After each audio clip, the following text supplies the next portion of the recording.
through a few things in regards to some of it's redundant for those that have taken, students are a little older and take AP classes. So just talk a little bit in regards to AP, just in regards to what it does, what it builds in regards to students, in regards to the educational foundation, just in regards to skills and confidence. Also in regards to the essential management study skills and preparing them for college as well. And it's just a deeper dive into the subject matters. We got a couple of AP teachers that's going to talk a little bit in regards to the rigor of their classes and how the teacher does the things in her class in regards to the particular AP class. Just talk about in regards to some of the students who take AP classes, the science for the college, serious about education, and the willingness to challenge themselves into the regular coursework of the class. So it just talks a little bit about, you know, the percentage of colleges in regards to how AP classes impacts their admission into the university.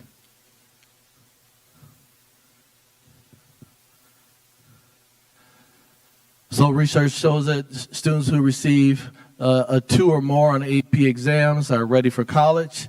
Research shows that students who receive a score of 3 or higher on an AP exam typically experience a greater academic success in college and a higher graduation rate than the non-AP peers. 3 out of 4 AP students enrolled in a 4-year university starts with some AP with credits. Save time and money. So research shows that students that take AP courses exams much likely than their peers to complete a college degree on time, which means avoiding paying, for example, a 5th year for tuition. And we all know if you already have kids in college now, tuition continues to go up. So I got some statistics in regards to Central Michigan University.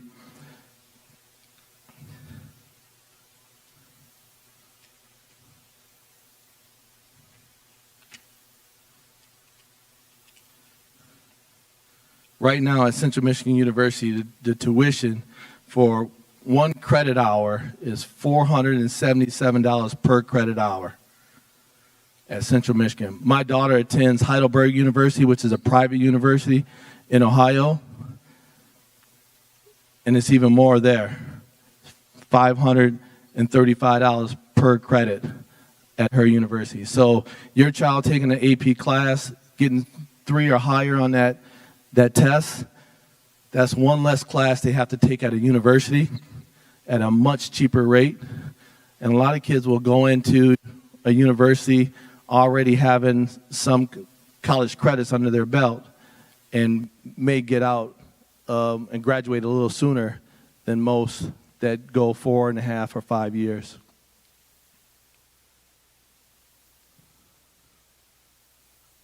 So here we just talked a little bit about qualification universities in regards to credit. Most universities, if not all, will accept the AP classes in regards to the scores. You have to check with the universities too as well, just to ensure that they do take those classes as well. But scoring 3 or higher fulfills that requirement for any university in regards to AP tests. So if you want to take a picture of this, and this slide it will be available on our school website. It's going to be on the website throughout the whole year until the AP test date, which is in May. So those are the dates. If your child is an athlete and maybe competing in a state match, or if they are any kind of club and they will be out of the area, there is an alternative date for those students, but it's not for every student. These dates right here are set, but if you have a student that's in a club or is in a band and they are going somewhere for a competition or whatnot, there is an alternative date for those students. So last year we may have We had probably 4 or 5 students that either competed in the tennis level at the state level, and I had to change that date to another date. But typically, these are the dates that all the students will take those tests here in our building. When we take the AP test in the building, I typically cut off all the bells in the building for those kids, and I usually have them in an area where there's no other distractions, no other classes going on. I pretty much shut down the whole wing on the wrestling, where the wrestling room and in the weight room and stuff. I usually run the test over that way, and I shut that whole hallway down so that it's just quiet in that area for kids to take the test.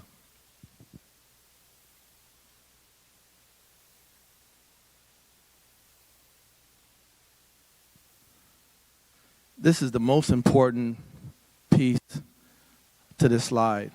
So the AP test, every year it goes up. AP College Board increased it again, $100 per test. Here at Anchor Bay, and I say this every single time, most schools in the state of Michigan do not pay for an AP test for students. In Anchor Bay, those students that are in the Honors Academy, which that anchor next to that 0 represents Honors Academy. You had to qualify for the Honors Academy to be in the Honors Academy. So if you are in the Honors Academy, your student, they can take any AP class or test for free. It's free of charge. They still have to register on the college, on the local level, not the local level, I'm sorry, on the total registration website, which we'll get to in a minute. But they have to still register, and it'll ask them a question if they are in Honors Academy, yes or no, and then I will verify it, and it'll show a 0 balance in regards to the class. So we've had some students that are in Honors Academy that have 3 AP classes, and they want to take all 3 AP classes. We pay for it. Free.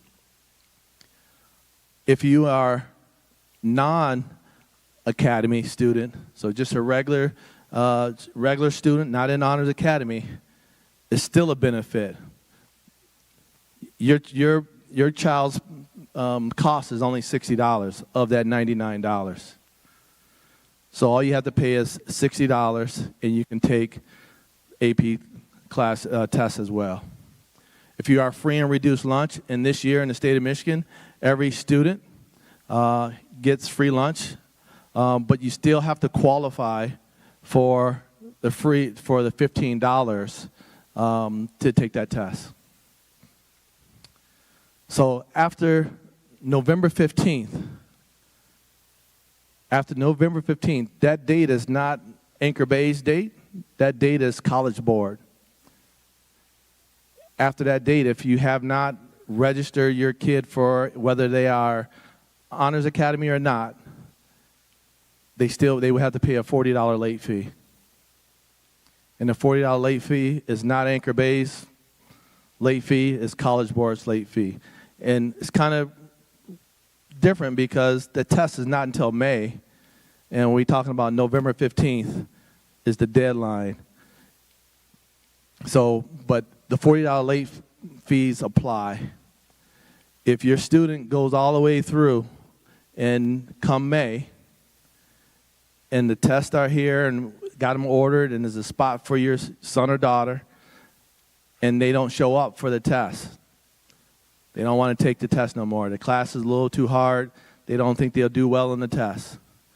They will be charged an unused or canceled exam fee. They'll be charged $40. I encourage you to talk to your son or daughter in regards to taking that test. A lot of kids take the AP class for the GPA bump, and they just want the bump. But it's more than that. It'll help mom and dad out in regards to tuition down the road in regards to if they score well on that test. My daughter took psychology, AP psychology class, and AP bio class at L'Anse Creuse North, and she passed them, and there was 2 less classes that I had to pay for. So please encourage your son or daughter to take that test in May.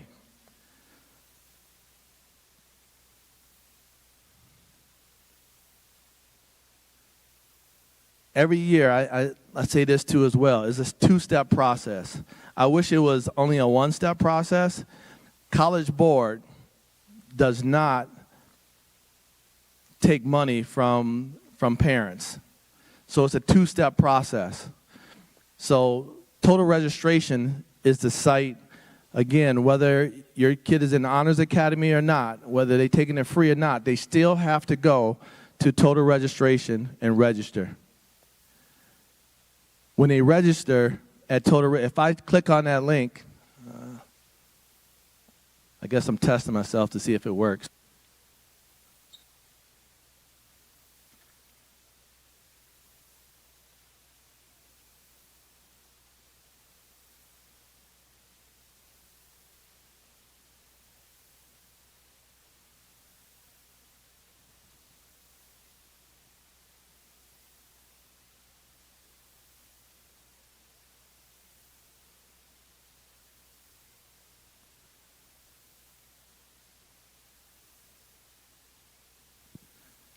So if you click on that link, just below it will be a spot where you can register your student on that link. There also will be a link on the left side of the home page tomorrow morning that you can also go there. So it'll be two spots on our first page of our website where you can go on and register through total registration. Once you register through total registration as well, it would automatically, when you finish, give you a confirmation that you paid. It also will give you, the join code as well. Because going through this site, your child will have to pick the teachers that they have, and it'll automatically link the join codes to that teacher so that they can go to step 2, which is going into AP College Board in order to sign up for the class.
So again, the first step is to go to total registration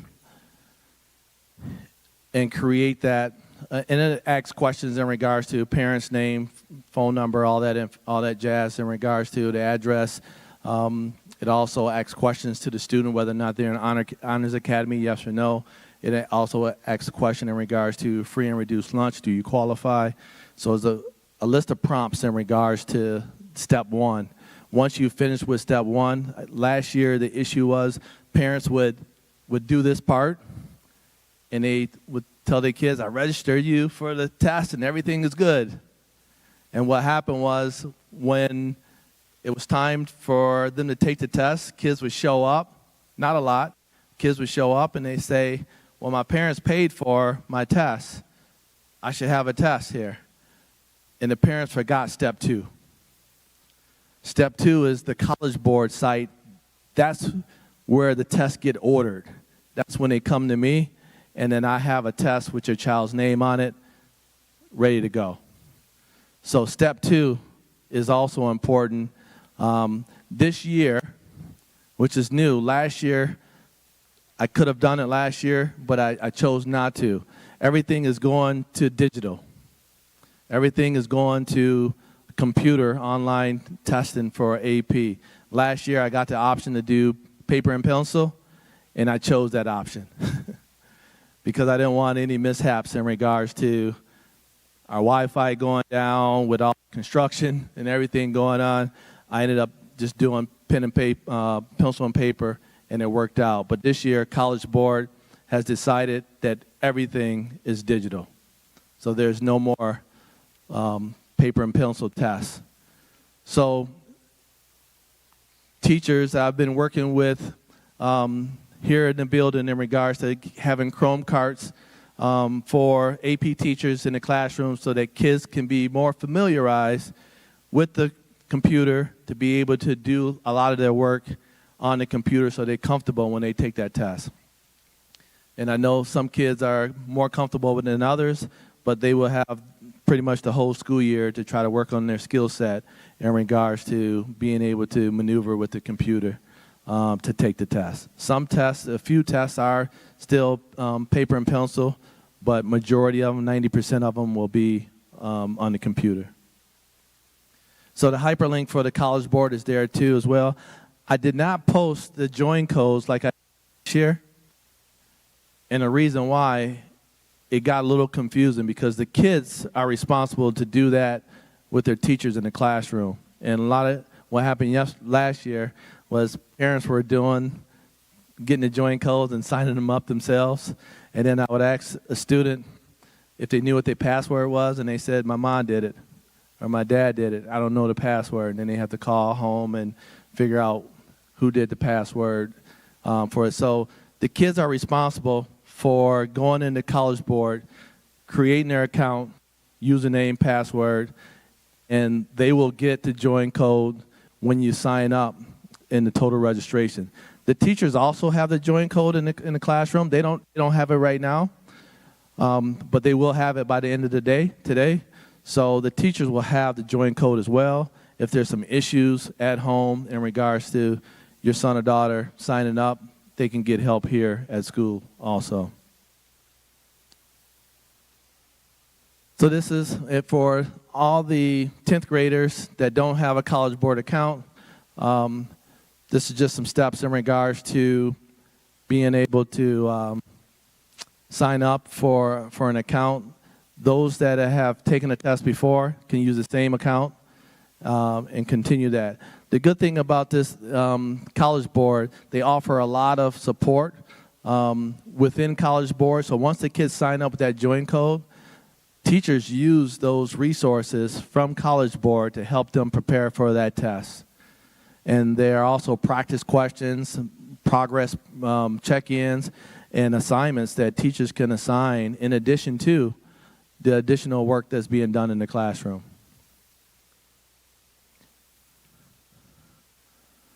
So again, some important dates. November 15th is the date that's set by College Board in regards to everything has to be registered at that time. After that date, all late fees will apply. May 5th is the first day for the AP test. It goes for 2 weeks. And then in July, in the summer, that's when the scores are released to the students in regards to how well they did on the test. So just to give you a little feedback in regards to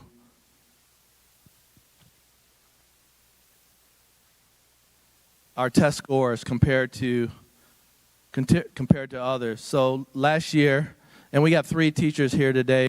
Mr. Keeler is here. Raise your hand. And then Mrs. Klinke and Mr. Beesbrook. They're all AP teachers. And Mr. Porter is on the other side. So last year we did not have a statistics class, but 2 students did take the test Mr. Keeler was the teacher. Again, we didn't have a class in particular, but this year we actually have an AP statistics class, and they score well. So globally, it was 19 students took the test in his class, and we had a mean score of 3.16, and the state average was 3.17. And globally, the score was 2.96. So we did pretty good in regards to the state average in regards to that. And we didn't officially have an AP class, but we had kids that wanted to take that test, and they did pretty well. And I'm not going to go through all of them, but I'll give you just some examples. So in our English language and composition, so globally it was 7.79, and we scored a 2.80. And in Michigan, the state average was a 2.82. Oh, for real? Oh.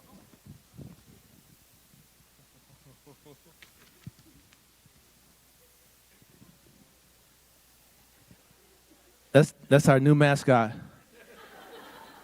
It's all right.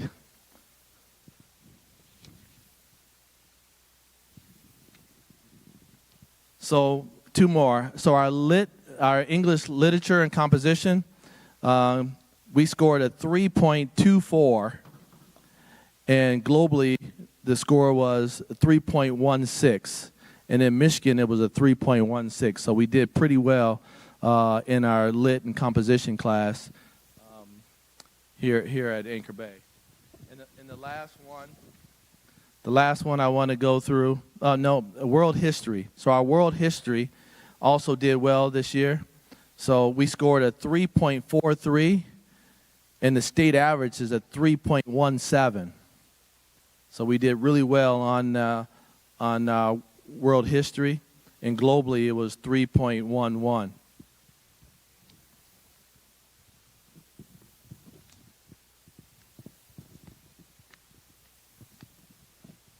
Last but not least, I'm going to brag on her a little bit. Miss Klinke is our calculus teacher, and calculus is a pretty rigorous class in itself. So her students scored in class, the group scored a 4.28, and globally it was a 2.22, and in the state of Michigan it was a 3.31, and globally it was a 3.22. So she did exceptionally well in that particular class with those students. I think every student in that class except for one student scored a 3 or higher in that class, and it was 46 kids in the class that took that test, and only one student scored under a 3. So, and that's pretty good. So I do want to have Ms. Klinke just talk a little bit just in regards to the rigor of her class, and just in regards to AP class in general, and what her expectation is for students that come into her classroom. Hi, everyone. So I teach AP Calc, which is a senior class, so I won't have some of your kids for a while. But the main difference between an AP class and a regular honors class is the rigor that's involved, and the fact that it's not a simple I do, you do. The AP test is never just puke up the knowledge that you learned. It's always applying the knowledge. And as we all know, that's a skill you have to learn. You have to learn how to apply it. So in math, I teach them the theorems, and I teach them how and why, but then I make them connect the ideas. So in class, they're required to actually think, okay? Which doesn't sound like that big of a deal, but for some of our students, that's one of the hardest things. The teacher's not going to give you the answer right away. So you'll notice that the rigor is different. They have to think a little bit more. And the AP questions are sometimes confusing, just the wording of them. Because remember, somebody's writing this test that has never taught your child, so we have to figure out how they worded it for them. So I know in all of our classes, we spend time making sure we're prepping them using past AP tests, the AP College Board. The cool thing about the AP College Board site is that if your kid is absent, like I had a kid last year who missed like an entire 2 weeks of school because he was really sick. There's videos on there that go over a bunch of the topics, so he was able to actually watch them over Christmas break. He had my notes, he watched those, and by the time he came back from Christmas break, he didn't feel like he was behind. And those are really simple. Teachers can assign them, but students can also search them out on the websites. So they're really cool. There's some that are left over from the pandemic. There's some that are new. AP College Board also gives out reviews. They have like a week or two of review sessions that are through the AP College Board website. Teachers don't have to assign them. Kids can just do extra for themselves. So to really get your money's worth. So that site has a ton. Your student may not use it every day in their classroom. I'll be honest, I don't use it a ton at the beginning of the year. I'd rather get their feet wet. I use it more when I'm reviewing and towards the second half of the year. In math, you have to know something before you can actually just go do it. So that's kind of my reasoning behind it. But so welcome to the AP world.